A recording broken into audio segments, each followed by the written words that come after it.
Greetings! I am Philippe, freelance Belgian photographer, and after 10 years in my host country, I am embarking in a journey around the Malaysian peninsula to discover or rediscover its beauty and diversity.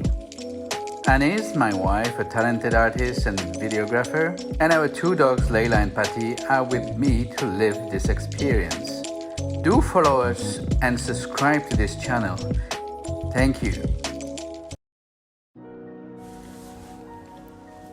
This 7th episode is very much a tribute to all the workers, owners, and all the people around the charcoal factory of Kuala Sepetang.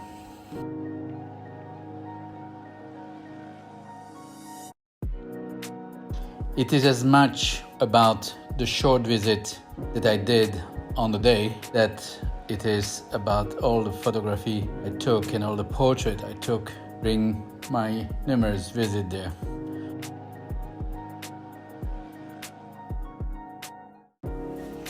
Kuala Sepetang lies within the Matang Mangrove Forest Reserve, which at 40,000 acres is the largest and best managed sustainable mangrove forest in Malaysia.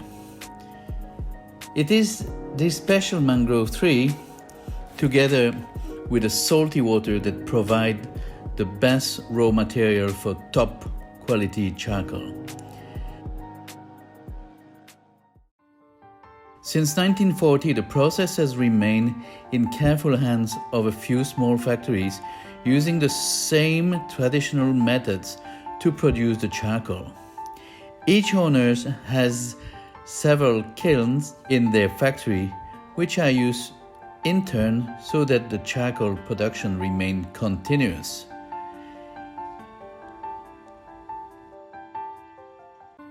It is a time-intensive, skilled, and exhausting operation, manned mostly by Pakistani immigrants, but also local Malay and Chinese families. Tidal canals to the side are used to bring down the wood from the forest, but this can only happen when the tidal condition dictates. Log by log, the kiln is stacked and filled by hand. Although up to 50 tons of wood can go in, the outcome will produce only 10 tons of charcoal. The fire is made up around the outside of the kiln, and it is this heat that slowly radiates through, heating the wood inside and evaporating the water content. This fire must be kept constant and burning for 14 days.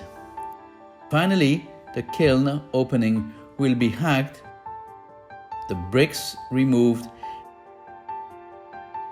and the charcoal taken by hand and wheelbarrow by a team of 8 to 10 men and women before being loaded into trucks and transported to the various warehouses of the owners.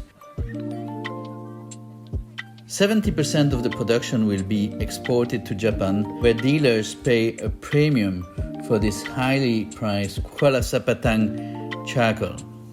For Puan Zanya, 62 years old, the dust, the dirt, the heavy wheelbarrows, the extreme heat, and the 4 a.m. starts have been part of her daily routine for more than 30 years. For this heavy manual labor, workers are paid by the ton.